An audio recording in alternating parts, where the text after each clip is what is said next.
Very warm welcome class. तो previous term पे हमने चार्ट्स के बारे में डिस्कशन किया था कि चार्ट्स एक्चुअली होते क्या है।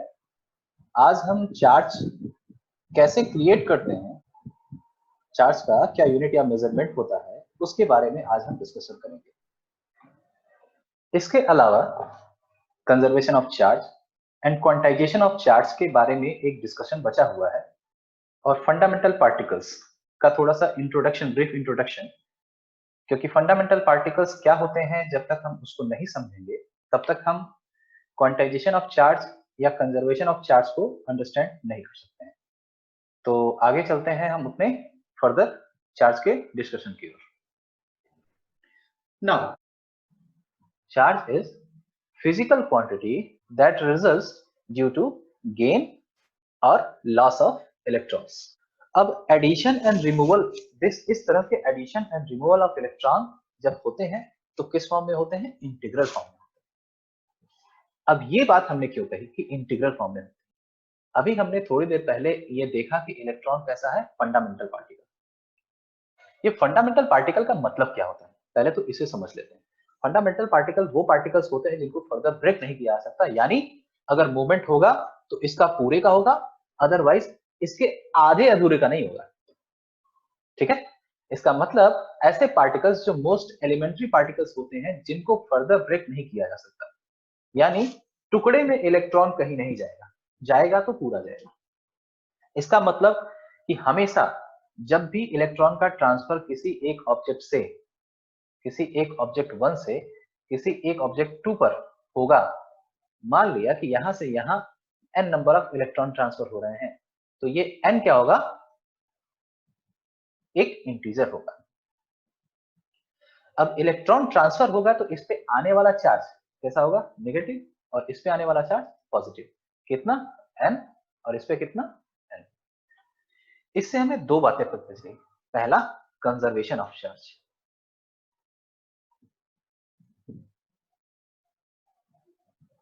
कंजर्वेशन ऑफ चार्ज,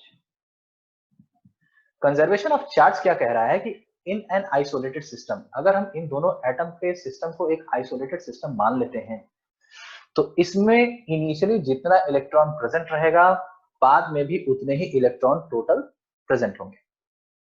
यानी अगर इसमें इनिशियली n1 इलेक्ट्रॉन प्रेजेंट थे और इसमें n2 इलेक्ट्रॉन प्रेजेंट थे, इसमें से n इलेक्ट्रॉन निकल के इस पर चले गए, तो फाइनली भी जो इलेक्ट्रॉन होंगे इस पे कितना पहुंचेगा? n1 माइनस n, और इस पे कितना आ जाएगा? n2 plus n। अगर इन दोनों को सम करें, इन दोनों को अगर हम सम करते हैं और इन दोनों को भी सम करते हैं, तो इन दोनों का समेशन जो होगा वो क्या आएगा? n1 प्लस n2 ही आएगा। इसका मतलब कंजर्वेशन ऑफ चार्ज की कंडीशन फुलफिल होगी कब? जब सिस्टम को आइसोलेटेड माना जाएगा, यानी इस सिस्टम में बाहर से कोई इलेक्ट्रॉन नहीं भेजा जा रहा है या अंदर से कोई इलेक्ट्रॉन बाहर नहीं जा रहा है, तब हम उस सिस्टम को कैसा कहेंगे? आइसोलेटेड। उसका देश दुनिया से कोई लेना देना नहीं होगा। दूसरी बात कि इंटीग्रल मल्टीपल का मतलब क्या होता है? कि इंटीग्रल मल्टीपल ऑफ इलेक्ट्रॉन, क्योंकि हम ये मानते हैं कि इलेक्ट्रॉन एक फंडामेंटल पार्टिकल है, तो फंडामेंटल पार्टिकल जिसको फर्दर ब्रेक नहीं किया जा सकता, या तो ट्रांसफर होगा तो पूरा का पूरा इलेक्ट्रॉन होगा।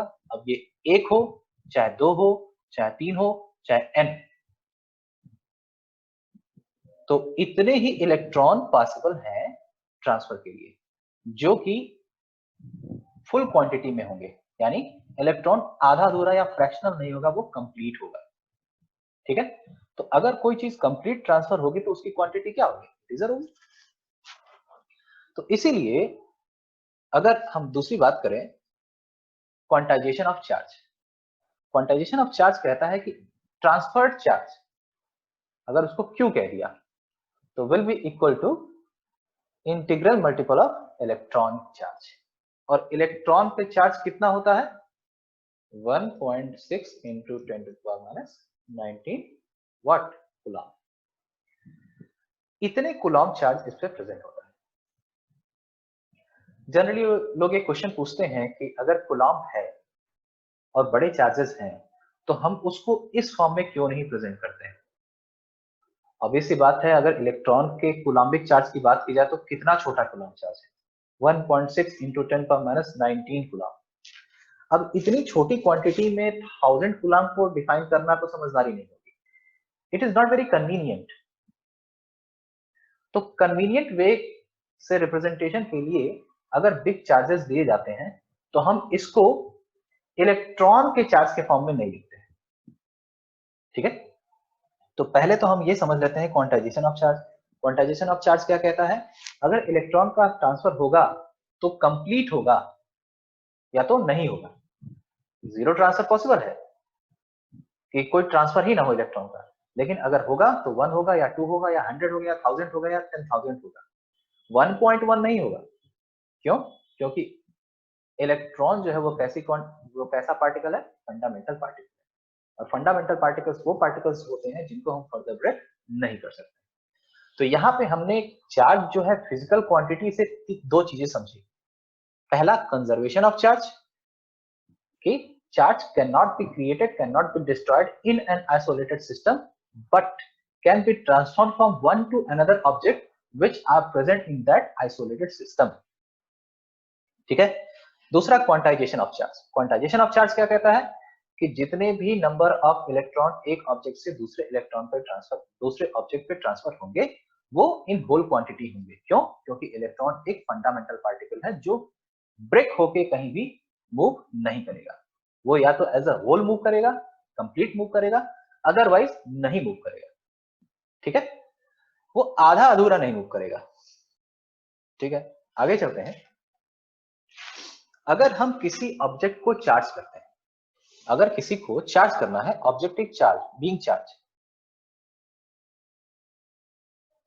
तो चार्जिंग जो है वो addition of what, of electrons, और removal of what, electrons. Addition कैसा चार्ज लाएगा, नेगेटिव, और रिमूवल ऑफ इलेक्ट्रॉन, पॉजिटिव। जब भी यहां पे हम चार्ज करते हैं किसी भी ऑब्जेक्ट को, तो वो क्या करता है, या तो अट्रैक्ट करेगा या तो रिपल करेगा। अगर अट्रैक्ट करेगा यानी जो दो ऑब्जेक्ट हैं वो कैसे हैं, अपोजिटली चार्ज्ड हैं, और अगर रिपल करेगा तो वो दोनों कैसे कैसे वो ऑब्जेक्ट कैसे चार्ज है, सिमिलर चार्ज। तो इससे हमें ये पता चलता है कि opposite charges attract each other and similar charges repel each other. तो यानी दोनों या तो नेगेटिव हो या तो पॉजिटिव हो, दोनों एक दूसरे को क्या करेंगे, दूर भेजेंगे। और इसमें से एक नेगेटिव हो और एक पॉजिटिव हो तो दोनों एक दूसरे की तरफ क्या करेंगे, अट्रैक्ट करेंगे, ठीक है। तो यहाँ पे इससे हमें दो तरह के बिहेवियर ऑफ फोर्स का पता चलता है। इससे हम ये कंक्लूड कर सकते हैं कि चार्ज दो तरह के होते हैं, पॉजिटिव एंड नेगेटिव। अब हम ये बात कह सकते हैं जिसको अभी तक हम फॉलो करते चले आए थे, एक को हम पॉजिटिव और नेगेटिव लिख रहे थे, ये बात अब हम कह सकते हैं क्योंकि हमने इसको अंडरस्टैंड कर लिया या फील कर लिया, दो तरह के चार्जेस को, दो different different combination of object के जो चार्ज किए गए थे उनको आसपास ला करके जब उनसे दो तरह के फोर्स बिहेवियर देखे गए, तब उससे ये माना गया कि दो तरह के चार्ज होंगे। तो बाई कन्वेंशन ऐसा कोई स्पेसिफिक रूल नहीं है, हर साइंटिस्ट ने इस बात को मान लिया कि उसमें से एक को पॉजिटिव कहा जाएगा और एक को नेगेटिव।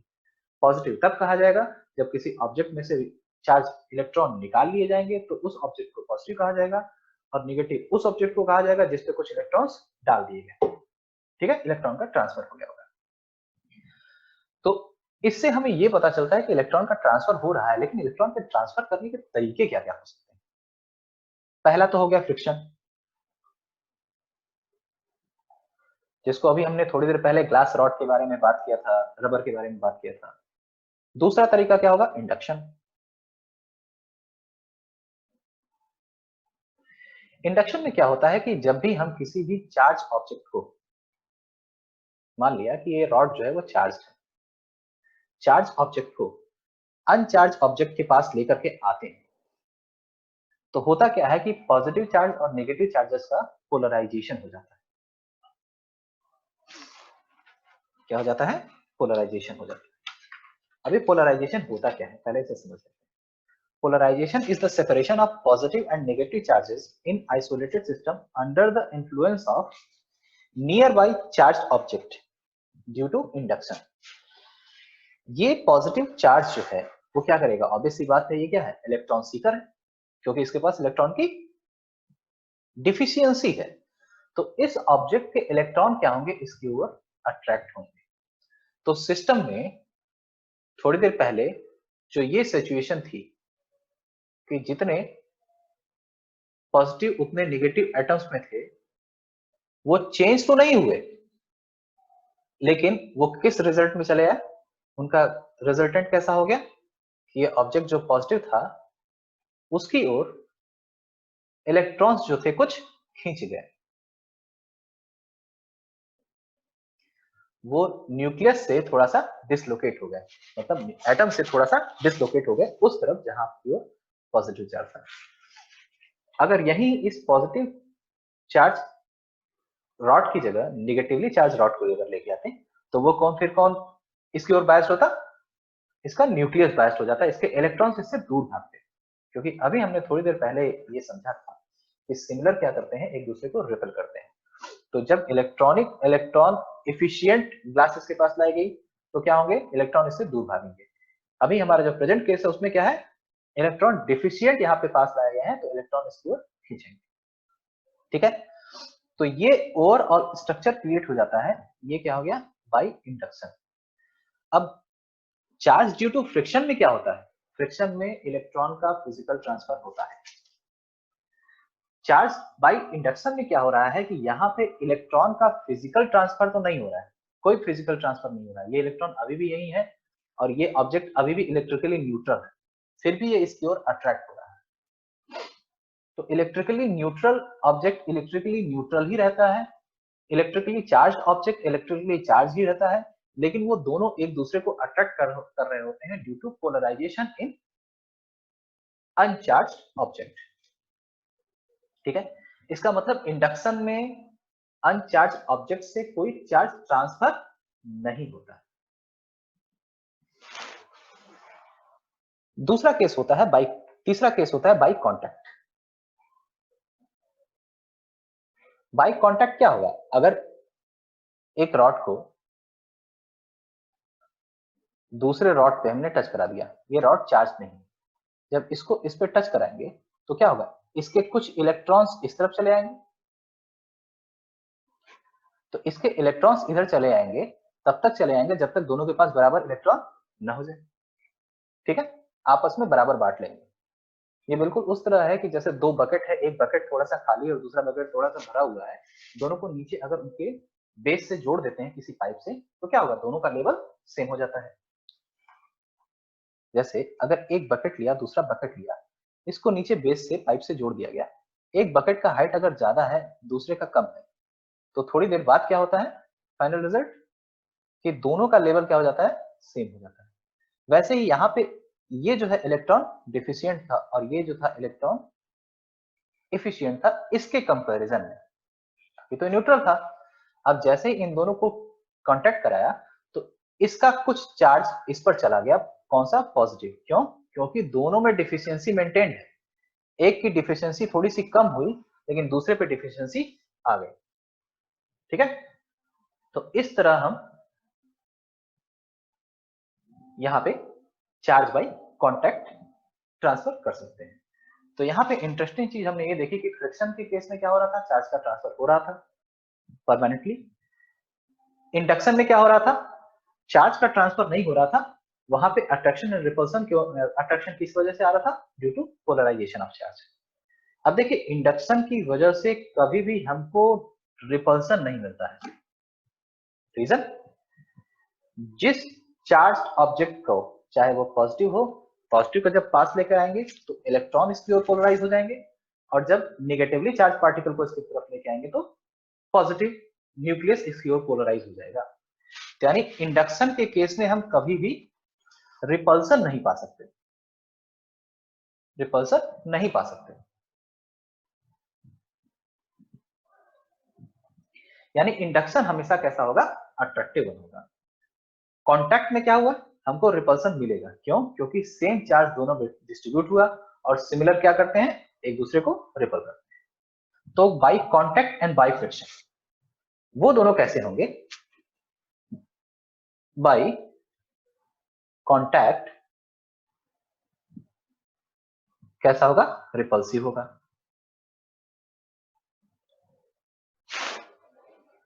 बाई फ्रिक्शन अट्रैक्टिव होगा। क्यों? एक से इलेक्ट्रॉन दूसरे पे चला गया, तो हमेशा जो गया है वो वापस आना चाहेगा। और बाई कॉन्टैक्ट बाई इंडक्शन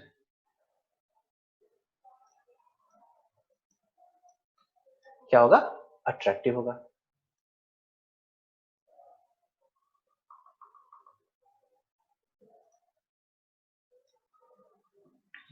अब देखिए, बाई इंडक्शन भी अट्रैक्टिव हो रहा है, बाई फ्रिक्शन भी अट्रैक्टिव हो रहा है, क्योंकि एक से लूज इलेक्ट्रॉन दूसरे पे चला जा रहा है, एक का लॉस दूसरे का गेन बन रहा था।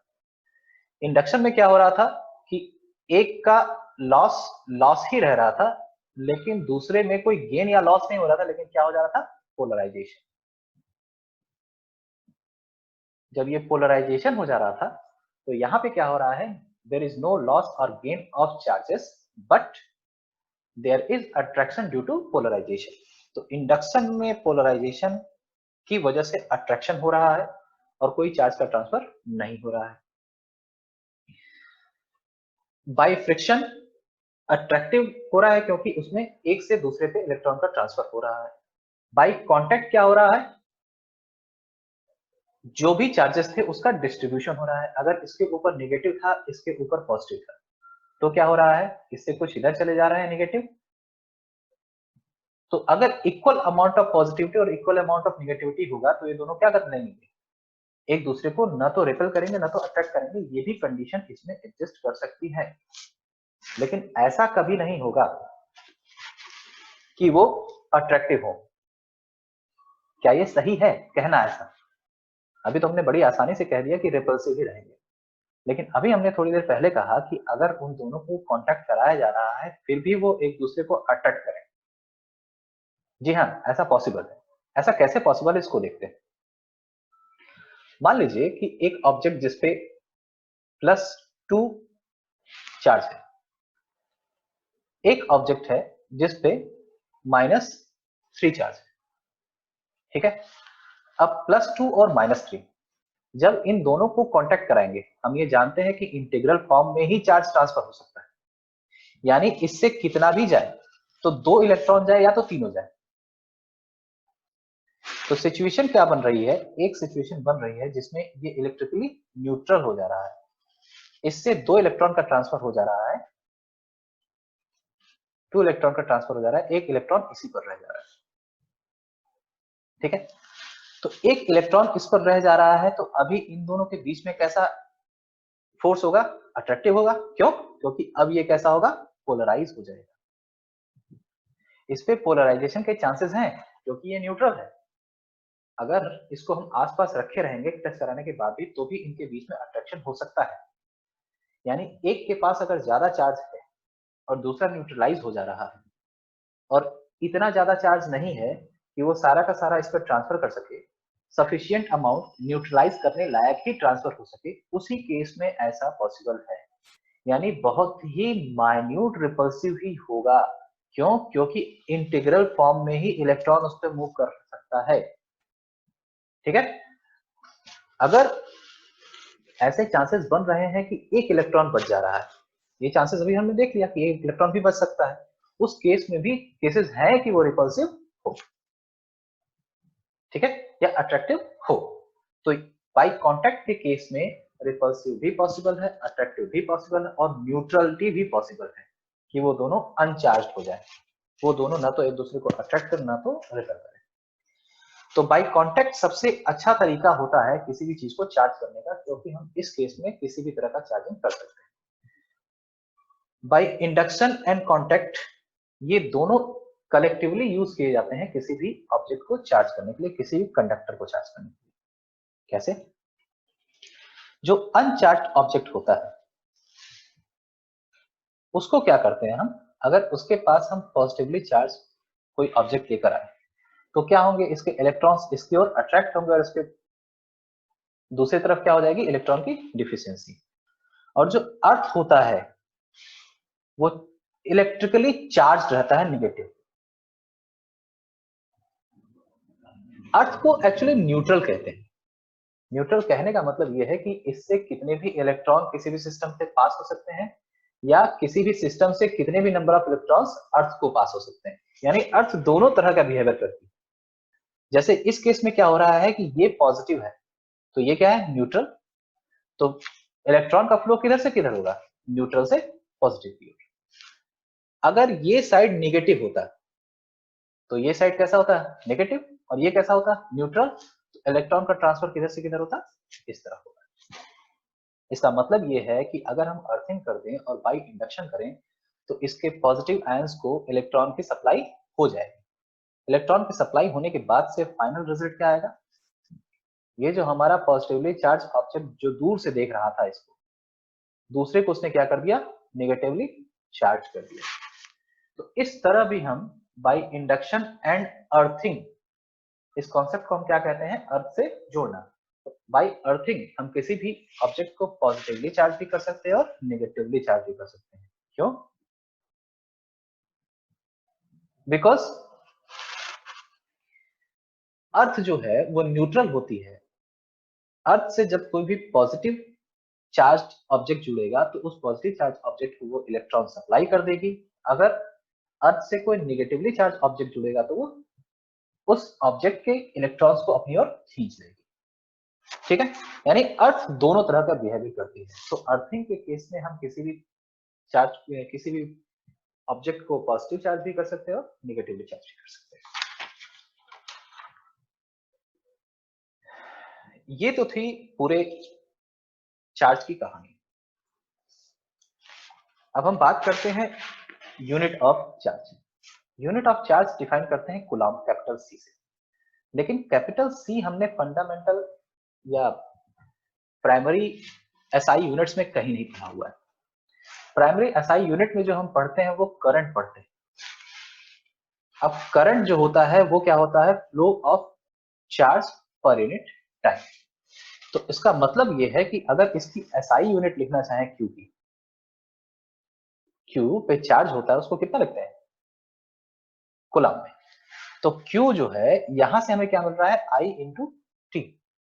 और I जो है वो फंडामेंटल यूनिट है, टाइम T जो है उसका भी फंडामेंटल यूनिट है SI यूनिट में। I का क्या फंडामेंटल यूनिट है, एम्पियर। ठीक है, और T का क्या फंडामेंटल यूनिट है, सेकंड। तो Q का जो SI यूनिट बनेगा वो क्या बनेगा, एम्पियर इंटू सेकंड। और डायमेंशन क्या बनेगा फिर, M0 L0 T1 और एम्पियर 1। ये इसकी डायमेंशनल रिप्रेजेंटेशन हो गई किसकी, चार्ज की।